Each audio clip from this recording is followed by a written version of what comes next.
everyone, and welcome to our new series, Leading with Impact.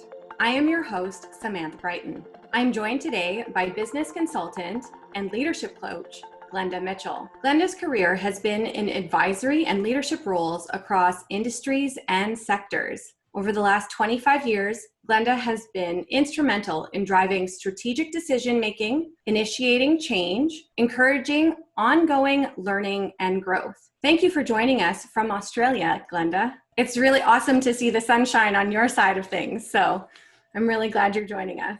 Thank you, Samantha. It's really good to have this opportunity to speak to you. In earlier discussions and questions, we had gotten feedback from you that you struggled with perfectionism as a leader. Tell us how that helped you in a business or personal setting. It's funny how perfectionism can be regarded as a strength or a weakness. And I know when I've been in interview situations, someone has said, give me your biggest strength. And I've said perfectionism, and they've said, give me your biggest weakness. And I've said perfectionism.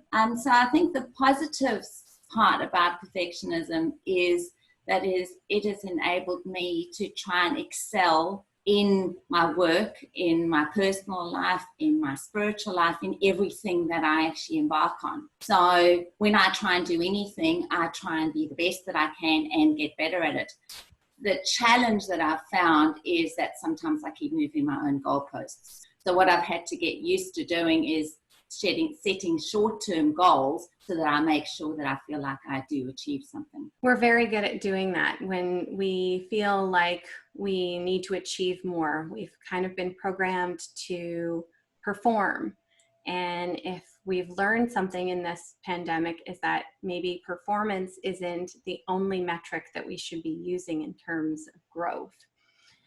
Many leaders struggle with trying to be the perfect leader. And so in this new environment of being online all the time, it's hard to maintain the perfectionist lifestyle. What would you say to other leaders as they struggle through this similar problem? Yeah, I think it's been interesting how we've suddenly had views of people in their pajamas and maybe their washing hanging in the background when we've seen them on Zoom. I think there is a positive about that because as leaders, we do want to be authentic. That can be an overused word, but it's a very true word. We want to make ourselves vulnerable because if we don't make ourselves vulnerable and allow people to see who we are, it's very difficult to get to the bottom of who people are and help them and meet them where they are at. And then it's given me a realization that when I deal with other people, I need to give them the permission to deal with things in the way that they are dealing with things, not in the way that I'm dealing with them. That's awesome advice. Really awesome advice. How would you teach other leaders to embrace the qualities of taking time to be still, to live in the moment? What kind of advice would you give to them? Gee, I don't know. I'm still learning that one myself. Has been something that personally I've had to learn to do. I get bored very easily. I can't sit through a movie. So I've had to intentionally teach myself to be still, to quieten down. I think early on in my life and as I was building my career, it was all go, go, go, go, go. And then I did lots of running. So yeah, my sort of physical life was pretty good. But I think what suffered is just that let go time. And I know at that stage, my spiritual life suffered because I didn't spend time just resting, praying, reading the Bible, things like that. So that's what now I guess I try and encourage people to do. And I try and encourage people to do it when they're younger. So now I try and actually look at my calendar.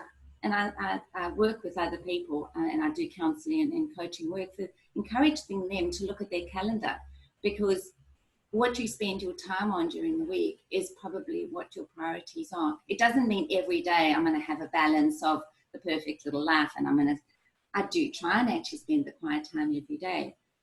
But there might be days where it's work, work, work. There might be days where it's run, run, run. But at least over a period, whether it be a week, I try and see that I've had a balance of that I'm looking after the sort of, as we say with LeaderImpact, the personal, the spiritual, and the professional part of my life. Great advice. I think it's really important for people who live a fast-paced lifestyle and a performance-driven lifestyle to learn to take a moment and slow down and to take some time for yourself. I think that's really encouraging to hear, because I think there's a lot of people that are going to be in your shoes and relate to you, that they're used to that, and learning to take that time back is going to be something that will take them time to learn as well. In terms of balancing the things that have been going on and competing priorities at home, what advice could you give to people who don't feel that they're necessarily leaders in a marketplace, but maybe they are the leaders of their own homes and they're struggling with the balance of multiple priorities? What advice would you give to them?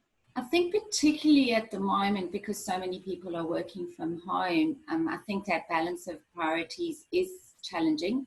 People are struggling to leave work at work, because at the end of the day, work is home. And I have said this to a few people, is make sure that you give yourselves a routine.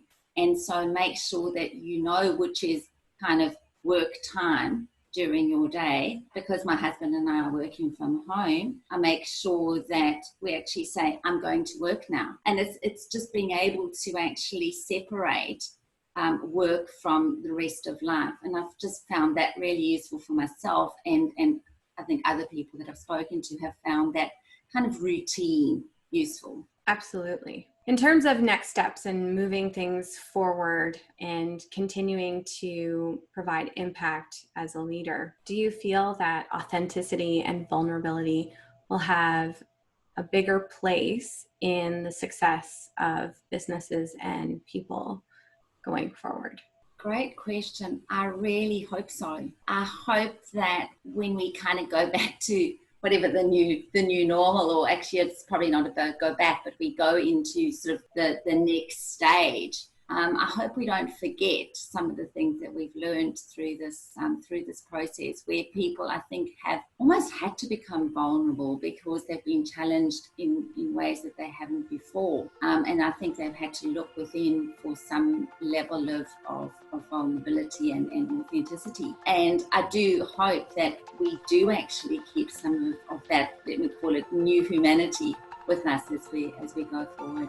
Well, thank you, Glenda, for joining us and for sharing your insights and those nuggets of wisdom about taking negativity and turning it into potential. To everyone watching today, I have a question to you. What has been your biggest challenge in leadership, and how have you turned it into an advantage? Please comment your thoughts below. I would look forward to seeing what you all have to say. Finally, you can see more videos like this on our Facebook, YouTube, and Instagram pages. See you next time.